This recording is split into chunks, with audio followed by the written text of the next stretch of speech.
our very own Mammootka.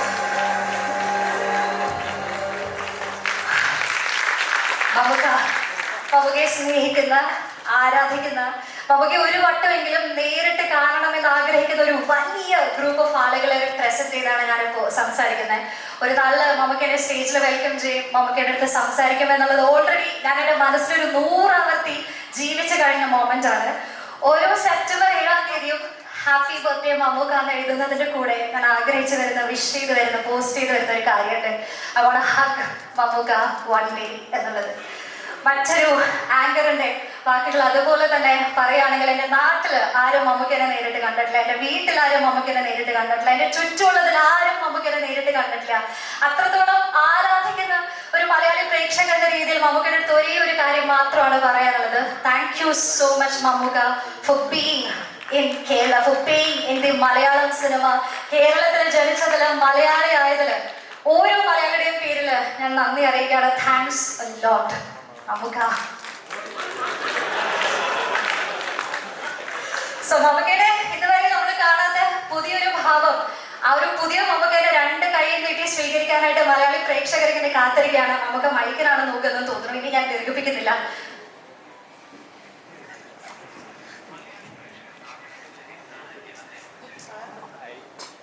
ഞാൻ ഈ mic മേടിച്ചില്ലെങ്കിലും ആലോചിച്ചു പോയി. Thank you for the kind words. ഇത് മമ്മൂട്ടി കമ്പനിയുടെ 7ാമത്തെ സിനിമയാണ്. കുറെ കാലത്തിന് ശേഷം എൻ്റെ ഒരു സിനിമ ഇറങ്ങിയാണ്. ഈ സിനിമയ്ക്ക് കുറച്ച് കാലതാമസം ഉണ്ടായിരുന്നു.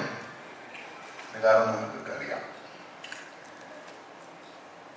ഇത് ഞാൻ വളരെ ആഗ്രഹിച്ച് ചെയ്യുന്ന സിനിമകളാണ്. ഞങ്ങളുടെ എല്ലാ പ്രൊഡക്ഷനും ഇനി ഒരുപാട് നല്ല സിനിമകൾ ചെയ്യണമെന്ന് ആഗ്രഹമുണ്ട്, ഇല്ലെന്നല്ല. ഓരോ സിനിമയും വളരെ സന്തോഷത്തോടെ പ്രേക്ഷകർ സ്വീകരിക്കുമ്പോൾ ഒരു സമാധാനമുണ്ട്. നമുക്കിനിയും നല്ല സിനിമകൾ ചെയ്യാൻ സാധിക്കും. അതിന് നമ്മുടെ പ്രേക്ഷകരുടെ എല്ലാ സപ്പോർട്ടും ഉണ്ടാവും എന്നുള്ളൊരു ആത്മവിശ്വാസം. ഈ സിനിമയും അങ്ങനെയാണ്. ഇതൊരു പരീക്ഷണ സിനിമ എന്നല്ല ഞാൻ പറയുന്നത്. പരീക്ഷണ സിനിമയെല്ലാം പരീക്ഷണങ്ങൾ തന്നെയാണ്. പരീക്ഷണങ്ങളില്ലാത്തൊരു സിനിമ ഇറങ്ങുന്നില്ല. 10 കോടിയുടെ ആയാലും ശരി, 100 കോടിയുടെ ആയാലും ശരി, എല്ലാം പരീക്ഷണങ്ങളാണ്. അത് വിജയിക്കുന്നത് വരെ അത് പരീക്ഷണമാണ്. വിജയത്തിന് ശേഷമേ അതൊരു വിജയമാകുന്നുള്ളൂ. ഈ സിനിമയും അങ്ങനെയാണ്. ഇത് എന്നെ സംബന്ധിച്ചിടത്തോളം സിനിമയല്ല പരീക്ഷണം. എൻ്റെ കഥാപാത്രമാണ് ഇതിൻ്റെ ഏറ്റവും വലിയ പരീക്ഷണം. ഈ സിനിമയിൽ ഞാൻ ചെയ്യുന്ന കഥാപാത്രത്തിന് ഒരുപക്ഷെ നിങ്ങൾക്ക് സ്നേഹിക്കാനോ ഇഷ്ടപ്പെടാനോ വലിയ ബുദ്ധിമുട്ടാണ്. പക്ഷേ ഈ കഥാപാത്രം നിങ്ങൾക്ക് സിനിമ കണ്ടു പോകുമ്പോൾ തിയേറ്ററിൽ ഉപേക്ഷിച്ചിട്ട് പോകാൻ പറ്റും.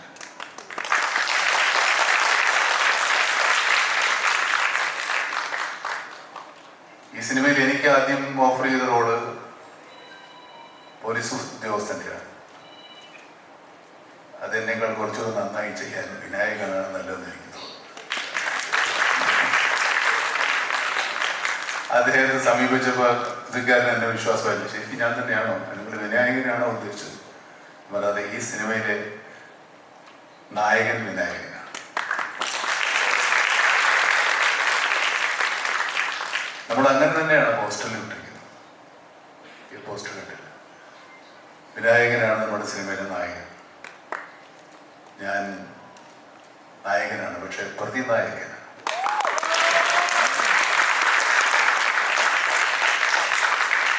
ഇത്രയും കാലം എൻ്റെ എല്ലാ സിനിമാ കസർത്തുകളും സ്വീകരിച്ച ഈ പ്രേക്ഷകരെ വിശ്വസിച്ച് തന്നെയാണ് ഞാൻ ഇങ്ങനെ ഒരു കഥാപാത്രം ഏറ്റെടുക്കാൻ ധൈര്യപ്പെട്ടത്.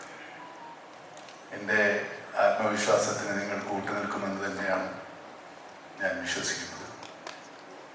കാരണം കഴിഞ്ഞ 45 വർഷമായി നിങ്ങളെ വിശ്വസിച്ച് മാത്രമാണ്, അല്ലെങ്കിൽ നിങ്ങളെ രസിപ്പിച്ചുകൊണ്ട് മാത്രമാണ് ഞാനിവിടെ നിലനിൽക്കുന്നത്. ഇനി അങ്ങോട്ട് അതിനുള്ള അവസരങ്ങൾ ഉണ്ടാകട്ടെ എന്ന് ആഗ്രഹിക്കുന്നു, പ്രാർത്ഥിക്കുന്നു. ഈ സദസ്സിൽ ഒത്തിരി സുഹൃത്തുക്കളുണ്ട്. എൻ്റെ ഞാൻ സിനിമ തുടങ്ങിയ കാലത്തിൻ്റെ കൂടെ ഉണ്ടായിരുന്ന നിർമ്മാതാക്കളും സംവിധായകരും ഒക്കെ, ജോഷിയും ജൂബിലി ജോയും ഒക്കെ ഇതിനകത്തൊരു സിനിമകളിലെ ഇന്നത്തെ ഈ ദിവസത്തിൽ എനിക്ക് വളരെ സന്തോഷകരമായിരുന്ന അവരുടെ സാന്നിധ്യം. കുഞ്ചൻ എൻ്റെ വളരെ അടുത്ത സുഹൃത്താണ്. രാജു, സിബി, സിയാദ്, ഇങ്ങനെ എല്ലാവരും, അമൽ നീരദും അൻവർ റഷീദും രഞ്ജിത്ത് പോയി ഒക്കെ എൻ്റെ കൺവെട്ടത്ത് വന്നവരാണ്. ഞാൻ കണ്ടുപിടിച്ചതല്ല, അവരെൻ്റെ മുമ്പിൽ വന്നതാണ്. ഞാൻ കണ്ടുപിടിച്ചെന്ന് പറയാൻ മാത്രം ഞാൻ മറ്റേ കൊളംബസ് ഒന്നുമല്ലേ അവരെ കണ്ടുപിടിക്കുക, ഇവരിവിടെ തന്നെ ഉണ്ടായിരുന്നതാണ്. അങ്ങനെ ഒത്തിരി ആളുകൾ സിനിമയിൽ എൻ്റെ ഒരുപാട് എനിക്ക് ബന്ധപ്പെടാൻ, ചുരുങ്ങിയ സമയത്ത് ബന്ധപ്പെടാൻ സാധിച്ച എല്ലാ സുഹൃത്തുക്കളും എത്തിച്ചേർന്നുണ്ട്. അത് മാത്രമല്ല, ഈ സിനിമയിൽ എൻ്റെ കൂടെ സഹായിച്ചു. ഇതിനകത്ത് പുരുഷ കഥാപാത്രങ്ങൾ കുറവാണ്. ഞാനും വിനായകനും ചേർത്താൽ ജീവൻ മാത്രമേ ഉള്ളൂ. പിന്നെ ഉള്ളത് കുഞ്ഞു റോളിൽ, പിന്നെ വേറെ ചെറിയ ചെറിയ റോളിൽ ആൾക്കാരുണ്ട്. കണ്ടാൽ അറിയുന്ന മുഖം അസീസിൻ്റെ മാത്രമാണ്. കുഞ്ചനുണ്ട്. അങ്ങനെ വളരെ ചുരുങ്ങിയ പുരുഷ കഥാപാത്രങ്ങളും ബാക്കി മുഴുവൻ സ്ത്രീ കഥാപാത്രങ്ങളും. ഇത്രയും സ്ത്രീകൾ ഒരുമിച്ച് അഭിനയിച്ചൊരു സിനിമ ഉണ്ടാവില്ല എന്നല്ല, സ്ത്രീ കഥാപാത്രങ്ങൾക്ക് പ്രാധാന്യമില്ലെന്ന് പറഞ്ഞവർ നമ്മൾ സ്ത്രീകൾ മാത്രമുള്ള സിനിമ എടുത്ത. പക്ഷെ അവരെല്ലാവരും ഈ സിനിമയോട് സഹകരിച്ചു. നമുക്കിപ്പോൾ ഇങ്ങോട്ട് വിളിക്കണം. യെസ്, അതിന് മുന്നേ നമുക്ക് മെയിൽ ആക്ടേഴ്സ് 2 പേരുള്ളൂ എന്ന് പറഞ്ഞു. അതിനുശേഷം വിളിച്ചാലോ നമുക്ക്? മെയിൽ ആക്ടേഴ്സ് 2 പേരാണ് ഉള്ളൂ എന്ന് നമുക്ക് പറഞ്ഞു.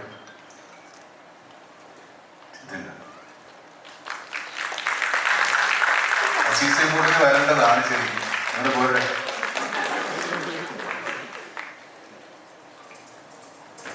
ഒരു പാൻറ്റൊക്കെ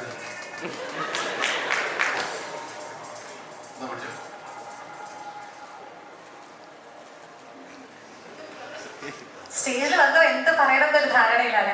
എനിക്ക് തോന്നുന്നു ജിൻജാന്റെ എല്ലാ ക്യാരക്ടേഴ്സും ഓരോ സിനിമയിലും നമ്മൾ അത്രത്തോളം നോട്ട് ചെയ്തതാണ്. സിനിമ കഴിയുമ്പോൾ നമ്മൾ എടുത്തു പറയുന്ന പെർഫോമൻസ് തന്നെയാണ്. അപ്പോൾ കളങ്കാണലിന്റെ പെർഫോമൻസ് നമ്മളിങ്ങനെ കാത്തിരിക്കുകയാണ്. ഇപ്പോൾ പറയാൻ എന്തെങ്കിലും മനസ്സിൽ വന്നോ?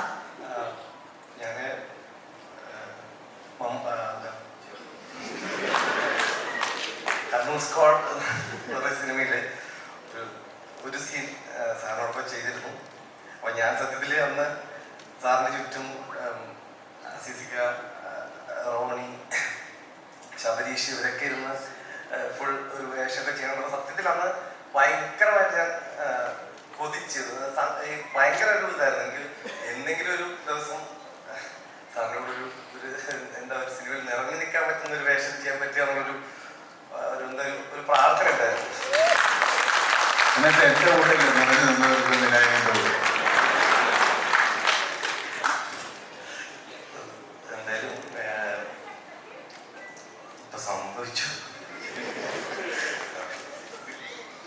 നൈസീറ കണ്ടോ ആരെങ്കിലും? പൊളിച്ചിട്ടില്ല.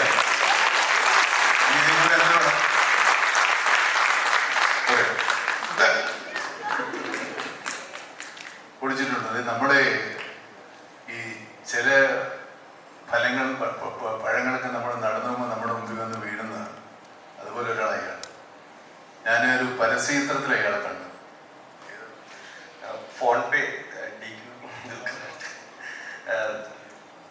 ദുൽഖറും സമന്തിയും ചേർന്നിട്ടൊരു ഫോൺ പേയുടെ ഒരു ആഡ് ഉണ്ടായിരുന്നു. അപ്പോൾ അത് ഞാൻ ആദ്യമായിട്ട് നമ്മുടെ ഹനീഫ് അദേരി എന്ന് പറയുന്ന ഡയറക്ടറുണ്ട്, അദ്ദേഹമാണ് പറഞ്ഞത് സാറിന് അയച്ചു കൊടുത്തോന്ന് ചോദിച്ചു. അപ്പോൾ ഇല്ല, ഞാൻ നമ്പർ തരാൻ അയച്ചു കൊടുക്കുന്നു പറഞ്ഞു. ഞാൻ ആദ്യമായിട്ട് അയച്ചു. അപ്പോൾ എനിക്ക് അങ്ങനെ പരിചയപ്പെടുത്തി ഒരു വലിയ എസ് ഒക്കെ എഴുതിയിട്ടാണ് സത്യത്തിന് അയച്ചത്. അപ്പോൾ കൊണ്ട് തന്നെ ഇങ്ങനെ ഒരു സംഭവിച്ചു. അപ്പോൾ അതിനുശേഷം ഇടയ്ക്കിടയ്ക്ക് സാർ ഹാപ്പി ബർത്ത്ഡേ അങ്ങനെ അവസാനം അങ്ങനെ സംഭവിച്ചു. പിന്നെ അസീസിനെ പറ്റിയൊന്നും പറയാനില്ല. അസീസ് ഇപ്പോൾ വലിയ തിരക്കുള്ള നടനാണ്. അദ്ദേഹത്തിൻ്റെ എല്ലാ തിരക്കുകളും ഒഴിവാക്കി ഇവിടെ വന്ന് ഞങ്ങളുടെ ഈ പരിപാടികൾ സഹകരിച്ചിട്ടുണ്ട്. അഭിനയിച്ചിട്ടുണ്ട്, എന്നാലും എല്ലാവരും അഭിനയിച്ചാലും വന്നിട്ടുണ്ട്. പോയോ? അവിടെ മോനേക്ക് ഓടിച്ചിരിക്കുന്നു. വലിയ നടന്മാരൊക്കെ ഇവിടെ എത്തുമ്പോൾ നീ വലിയ നടനാ, നീ അവിടെ പോയി ഓടിച്ചിരിക്കണ്ട.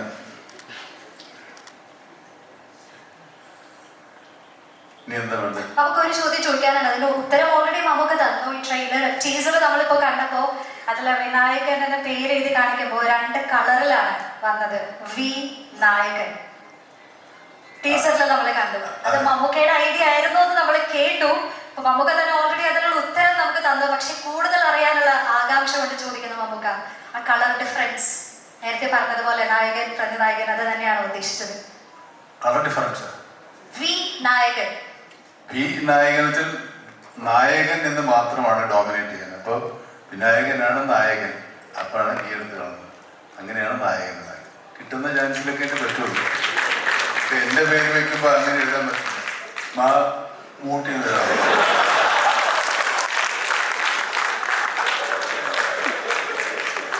അങ്ങനെ പറ്റില്ല. അപ്പൊ അതാണ് അങ്ങനെ വിനായകനായതുകൊണ്ട് മാത്രമാണ് നടക്കുന്നത്.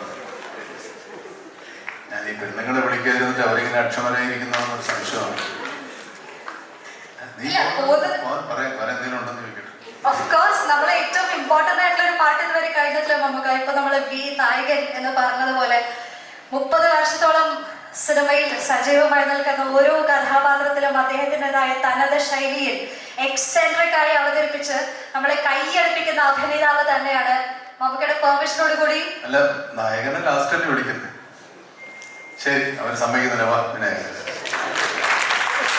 മികച്ച കഴിവ് നൽകുന്നതിന് നമുക്ക് വേദിയിലേക്ക് സ്വാഗതം ചെയ്യാം. Ladies and gentlemen, the one performer who we always get mesmerized about, Vinayakan on the floor. ഒരു മൈക്കോട് തന്നായ സംസാരിക്കാൻ അറിയില്ല, അറിയാലോ.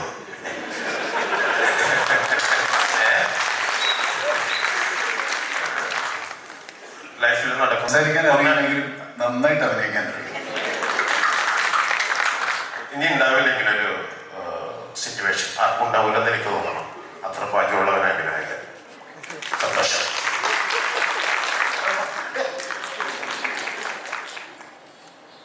രണ്ട് വാക്കിലെല്ലാം ഒതുക്കിയല്ലേ? ബാക്കി ഞാൻ പറയാം. ഈ ക്ലാസ്സിൽ കുസൃതി കാണിക്കുന്ന ഒത്തിരി കുട്ടികളുണ്ടാവും. പക്ഷേ കുസൃതി കാണിക്കുന്നവരോട് നമുക്കൊരു വാത്സല്യം തോന്നും. അങ്ങനത്തെ ഒരു കുസൃതിക്കാരനാണ് വിനായകൻ. വിനായകൻ ഒരുപാട് കുസൃതികൾ കാണിക്കുമെങ്കിലും ഒരു വാത്സല്യം നമുക്ക് എല്ലാവർക്കും ഇയാളുടെ സിനിമ വരുമ്പോൾ തോന്നിപ്പോകും. ഇത് നമ്മൾ അല്ലാതെ കാണുന്ന വിനായകനാണോ എന്ന് തോന്നിപ്പോഴും. പക്ഷെ അല്ലാത്ത കാണുന്ന വിനായകൻ ഇതിനേക്കാൾ നല്ലതാണ് ശരിക്കും കാണാനില്ല, അല്ലേ? എന്താ